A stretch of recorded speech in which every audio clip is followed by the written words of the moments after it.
দীর্ঘদিন পরে জাতীয় পার্টি সত্যিকার অর্থেই একটা পুনর্জন্ম হচ্ছে। আপনারা চুপ করে থাকবেন না, আপনার প্রতিবাদ করবেন। আমরা 270 জন নির্বাচনে অংশগ্রহণ করি।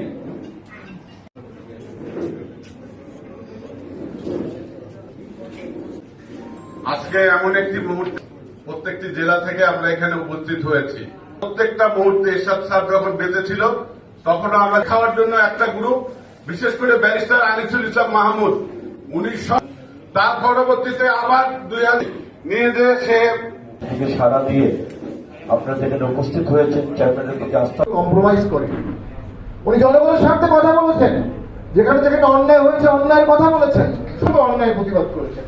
ওনার এই অন্যায়ের বিরুদ্ধে প্রতিবাদের অবস্থানটাই সময় দলে একতাবদ্ধ হয়ে শক্তি সিং এর তারিখ সম্মতি দিতে স্থান, অর্থাৎ চেয়ারম্যানের সম্মতি ছাড়া সম্মতি না করলে সে কাউন্সিল হবে না। একটা পার্টি অবস্থা থেকে হল গ্রুপ পাইনি আমাদের সবার সামনে স্বাভাবিকভাবে সকলকে নিয়ে কিছুদিন পরে কাউন্সিল করা হবে।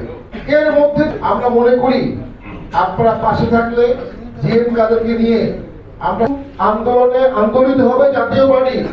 সামনের নির্বাচন অথবা আন্দোলন সব জায়গায় জাতীয় পার্টি দৃশ্যমান হবে এবং জানাচ্ছেন।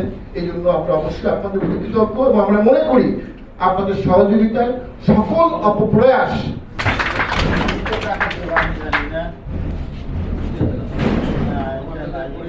28 তারিখে কাকরাইল অফিসে জাতীয় পার্টির বিক্ষোভ সমাবেশ হবে ইনশাআল্লাহ।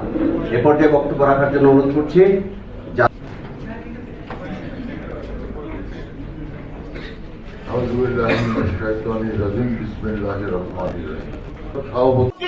করার পরও উনি নির্বাচনে যায় নাই, কিন্তু দেখা গেল এক শ্রেণীর লোক সভাপতি, সাধারণ সম্পাদক, আহ্বায়ক ও সদস্যবৃন্দ, অত্যন্ত আদরের ছোট ভাই, সৎ, মেধাবী, শিক্ষিত প্রকৌশলীবৃন্দ,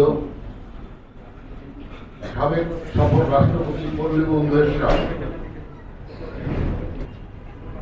তৎকালীন রাষ্ট্রপতি